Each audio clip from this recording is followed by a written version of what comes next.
In The Wolfman, Lon Chaney plays Lawrence Talbot, a man who returns to his ancestral home in order to reconcile with his father after his brother's death. The man shortly falls in love with a woman named Gwen Conliffe after first seeing her through a telescope. She runs an antique shop and Lawrence makes a visit, resulting in him buying a walking stick with a silver head decorated with a wolf and a pentagram. A wolf and a star. Later on in the film, he inadvertently uses it to save Gwen's friend Jenny from what he could only describe as a wolf. The wolf, factually, is a werewolf, and it ends up attacking him, passing on the curse. He finds out later that the werewolf was really a man, the brother of a fortune-teller gypsy named Meliva. Nonetheless, he doesn't believe her. He eventually ends up prowling the countryside, attacking men and women, and ends up, ironically, being bludgeoned to death by the same walking stick by his father that he had purchased from Gwen earlier in the film. As he dies, however, the curse is lifted, and the character is seen to rest in peace from then and thereafter. Back in 1941, there wasn't CGI or the kind of latex materials that exist today, so Lon Chaney had to stand still for hours, letting the artist paint and apply the makeup effects in layers in order for the makeup effects to look as if they was changing gradually. It was a cut, shoot method.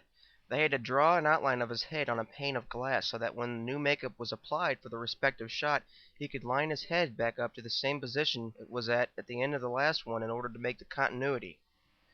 This process, on film, only took seconds, while in reality it took him around 10 hours.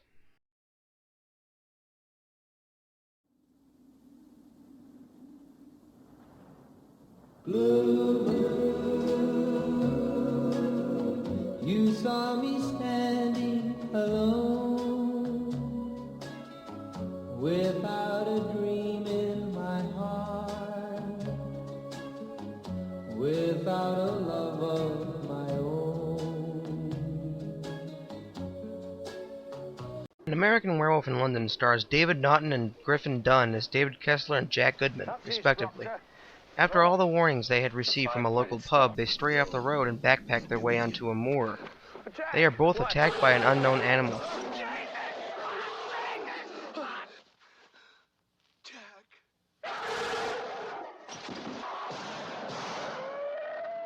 Jack is killed, but David survives the slaughter and is taken to a nearby hospital in London. There he does not remember anything until he is told of his friend's death. Things get stranger afterwards once he is visited by the spirit of his deceased friend Jack, who looks just as he did the moment of his death. Jack warns David that he has been cursed as a werewolf and that he will not rest in peace until David is dead.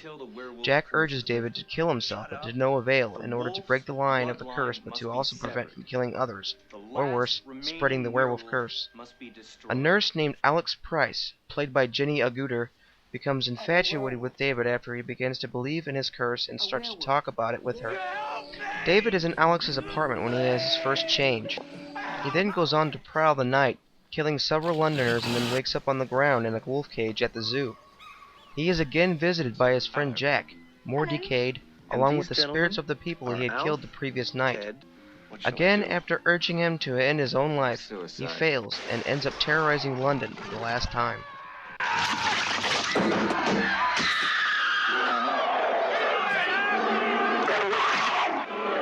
He is followed by Alex into an alley with the police behind, but is shot and killed after he lunges for her, and the curse of the werewolf is finally broken.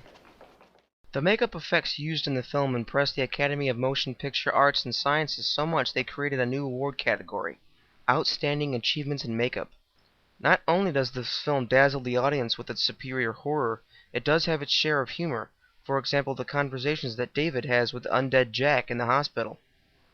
The disclaimer at the end of the film read, "Any resemblances to any persons living, dead, or undead is coincidental." The werewolf effects used during the scene as it runs through the city is by far one of the most horrific-looking beasts ever created.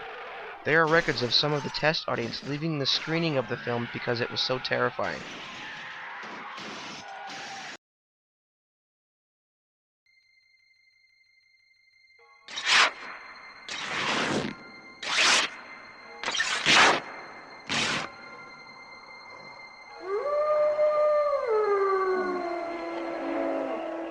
Karen White, played by Dee Wallace Stone, is a television news anchor being stalked by a serial murderer named Eddie Quist, played by Robert Picardo, who was famous for his portrayal as the Doctor on Star Trek Voyager and less known for his portrayal as the character Meg Mucklebones in the hit film Legends.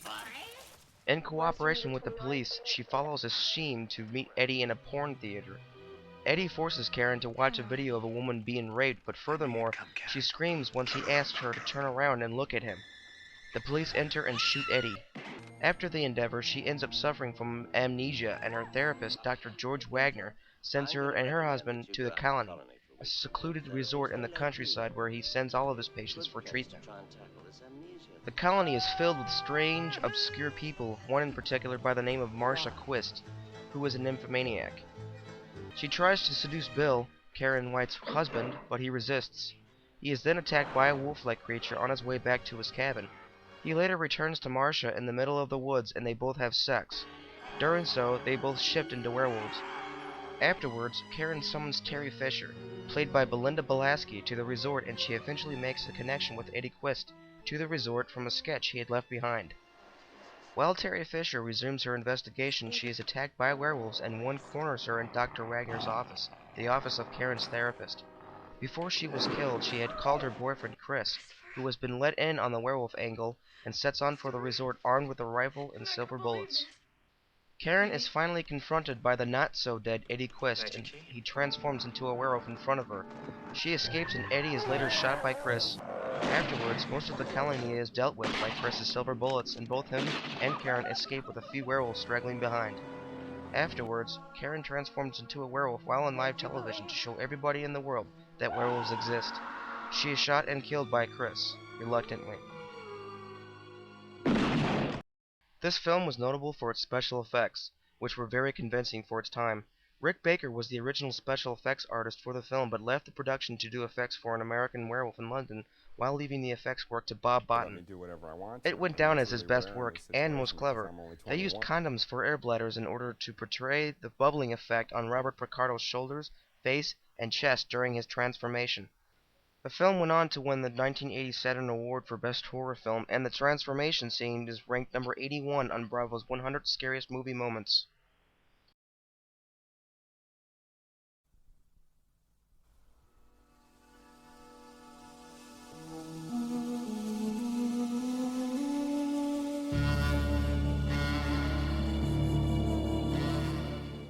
A girl named Rosaline, played by Sarah Patterson, is dreaming. In the dream, her sister is just killed, and after the funeral, she goes over to visit her granny. As Granny knits her a red shawl, she begins to tell her a tale. A groom is about to bed his new wife when a nature call summons him outside. He disappears altogether and doesn't come back. Years later, she is remarried and has children. Her former husband finally returns and is angered by his ex-wife's new family and transforms into a wolf. He is decapitated by the woman's new husband, and once his face returns to normal, it looks just as it did on their wedding day.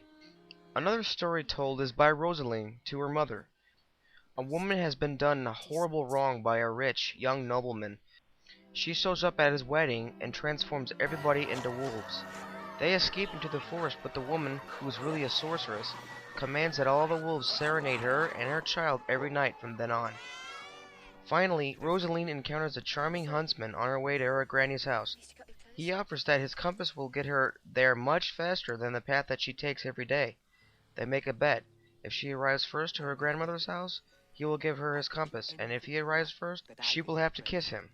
He arrives first and shows his true nature by killing Granny. He tries to mimic Granny when Rosaline arrives, but she discovers him anyway. Feeling threatened, she pulls a gun on the huntsman, but is gradually won over by his charm, and she keeps her end of the bet by kissing him. But, again, she is threatened, and she ends up shooting at him, causing him to transform into a wolf. This film has won 7 awards, one being a Critics Award, another an Audience Jury Award, and an award for Best Film and Best Special Effects.